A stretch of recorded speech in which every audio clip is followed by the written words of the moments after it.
자, 9월 들어서자마자 사실 우리가 대표적인 성장주라고 할 수 있는 이 빅테크 기업들의 주가가 꽤 많이 밀려서요. 이렇게 앞으로 계속 성장주에 대한 비중을 우리가 계속 넓혀가는 것이 좋을지, 아니면 이게 뭐 상황이 좀 변한다면 가치주에 대한 비중을 지금부터는 좀 시작을 해보는 게 좋을지 이분과 함께 이야기를 해보도록 하겠습니다. NH아몬드 자산운용 글로벌 주식운용팀 황호봉 팀장 나오셨습니다. 어서 오세요.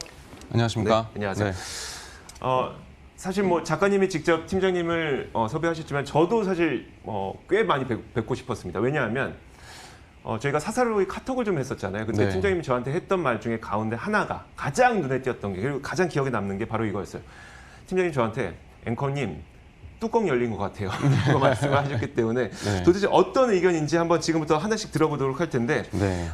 미국 연준이 그 경제 전망을 일단 약간은 좀 그러니까 약간은 좀 경계심을 내비쳤어요. 네. 그러면서 조정 장세를 보이고 있는데 좀 이 사안에 대해서 어떻게 바라봐야 될까요? 사실은 뭐 AIT라고 얘기를 했었던 이제 평균 물가제라는 거를 네네. 도입을 하면서 FOMC가 페드가 그동안에는 인플레이션 파이터의 측면에서 계속 입장을 고수를 하다가 디플레이션 파이터로 입장을 바꾼 거거든요. 그렇죠. 네. 사실 페드가 안 하는 게 두 가지가 있는데 네.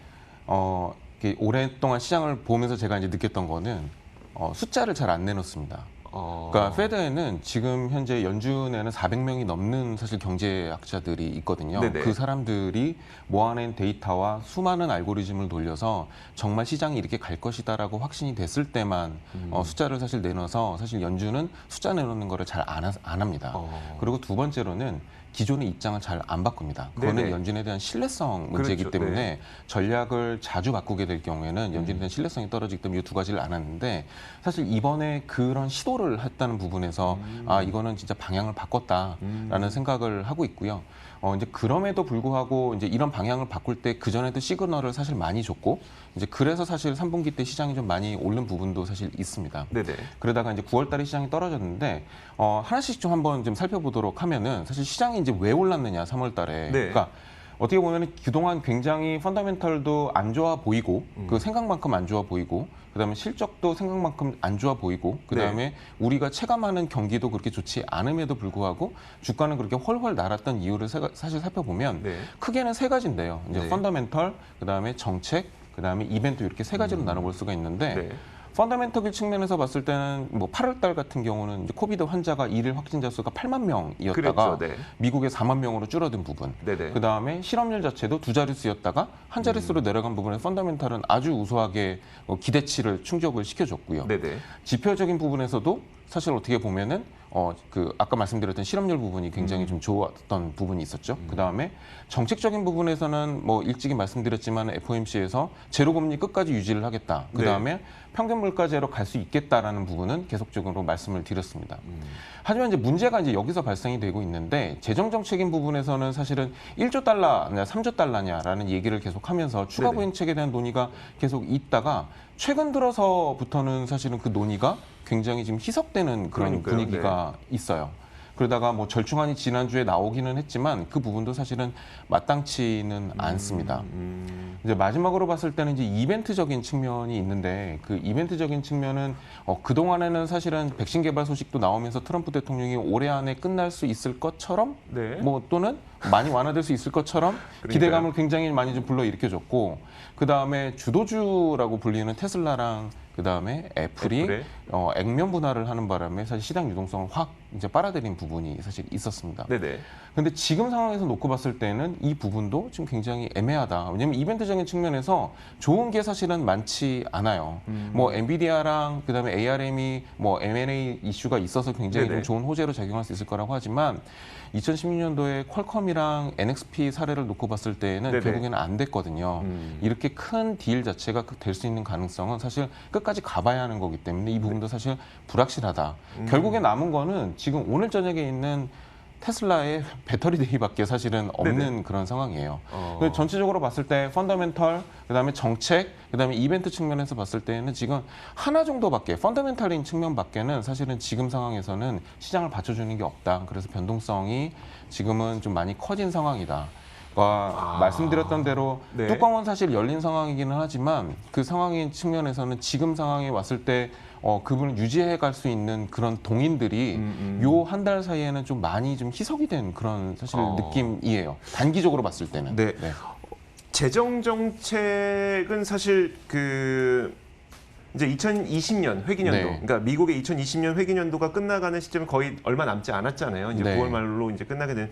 그럼 그 전에 나와야 되는 것 아니에요? 그러면 이 정도는 우리가 이벤트 기대감으로 가질 수 있는 거 아닐까요? 근데 지금 뭔가 진행이 되고 있어야지 이게 그렇긴 기대감을 하죠. 네네네. 뭐 갖든지 말든지 이렇게 할 텐데 갭이 너무 큽니다. 네. 2조가 넘는 금액을 요구하는 민주당과 1조도 안 되는 거를 주장하고 있는 공화당의 갭을 좁히기에는 굉장히 쉽지 않죠. 물론 이제 이것도 사실은 뭐 이번 주나 다음 주 안에 급하게 타결이 되면 그것도 저도 바라는 네네, 바예요. 그렇죠. 네. 네, 저도 바라는 바예요.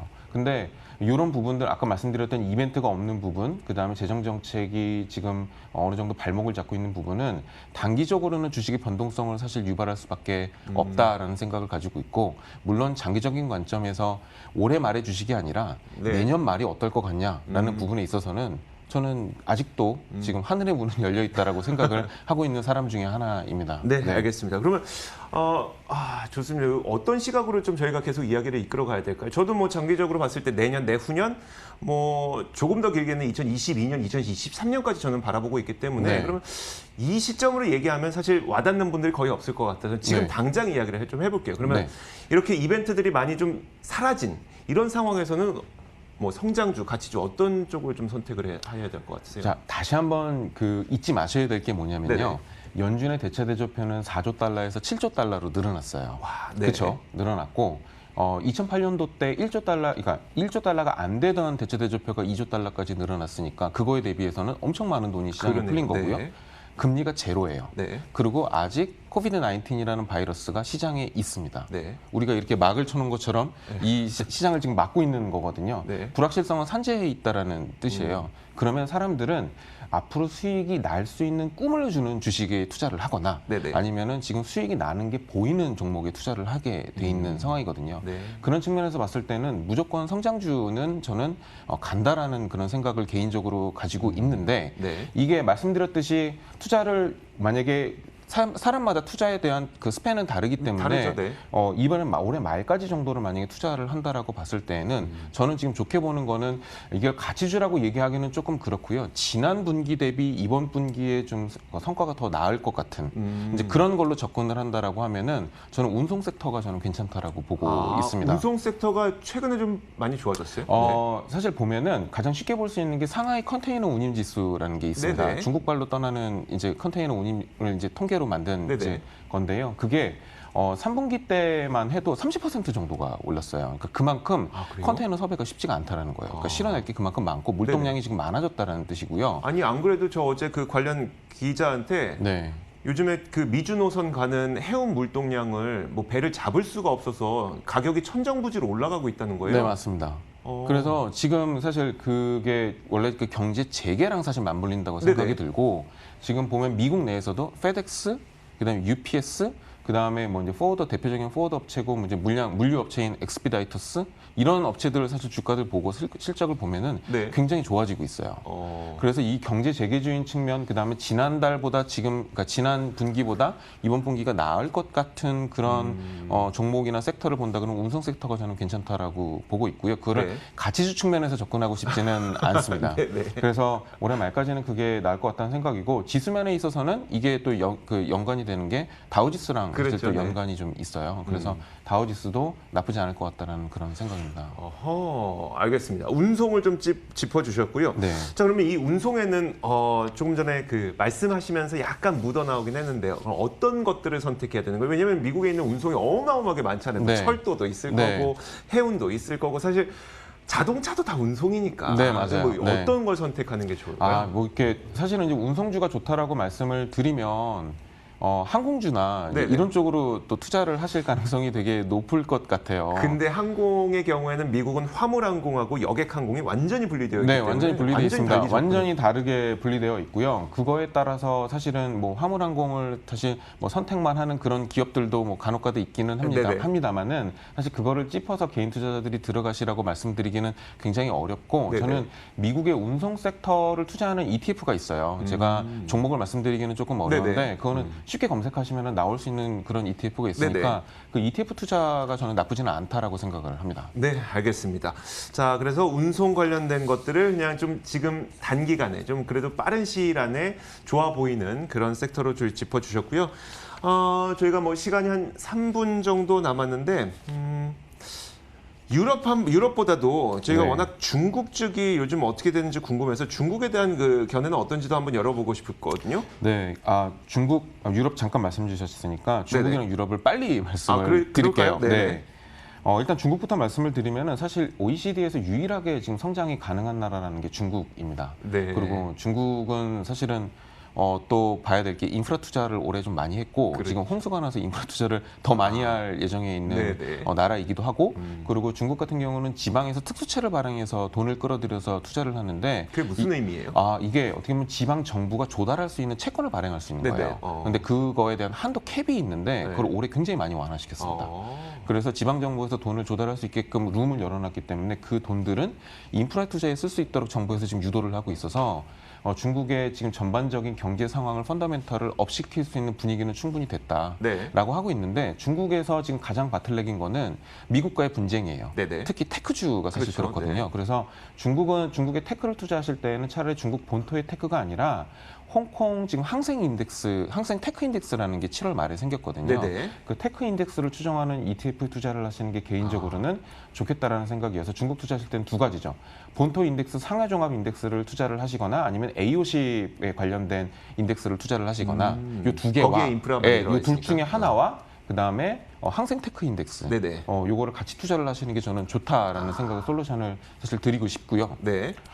그다음에 유럽 같은 경우는 사실 유럽은 이제 코비드가 다시 지금 올라오면서 변동성이 지금 굉장히 많이 커졌습니다. 네. 저는 유럽에서의 나올 수 있는 성장은 저는 클린 에너지라고 보고 있어요. 네. 근데 이 클린 에너지 관련된 주식들을 골라내서 사실 투자하기는 사실 어려우니까 클린 에너지 관련된 ETF들이 많이 몇 가지가 있거든요. 네네. 그 내에 보면은 유럽에 대한 비중이 30%가 넘어요. 그래서 자연스럽게 자산 배분을 하면서 클린 에너지 투자를 할 수 있는 부분이 있고 이 부분은 뭐 앞서서 출연자가 말씀하시는 거를 잠깐 들었는데 네. 바이든이 되면 굉장히 좋겠죠. 네. 근데 트럼프가 된다고 하더라도 이 부분은 갈 수 없는 저는 흐름, 그러니까 거역할 수 꺾을 수 없는 없는 흐름이죠. 네. 흐름이라고 저는 보고 있기 때문에 클린 에너지 테마도 저는 굉장히 좋다라고 생각을 하고 있습니다. 클린 에너지. 유럽 네. 쪽에서는 클린 에너지. 중국에서는 앞서 말씀하셨던 것처럼 대형 인프라 투자를 할 수 있는 그런 기업들이 많이 포함된 게 A50이니까 네, 그 관련 맞습니다. 인덱스와 함께 홍콩 테크 인덱스를. 근데 그 세 가지를 놓고 좀 네. 시간 약간 남았어요. 미국, 그리고 중국, 유럽 세 개를 놓고 그러니까 몰아서 투자하는 건 안 좋은 거긴 한데 좀 비중 어디에 좀 많이 싣는 게 좀 나을 것 같으세요?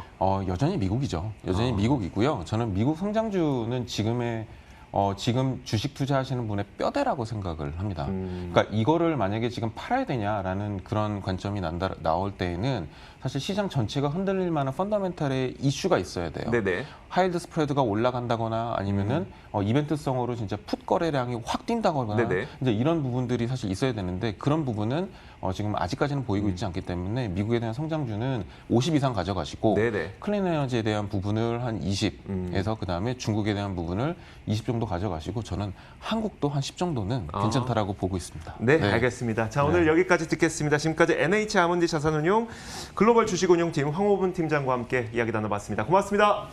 감사합니다.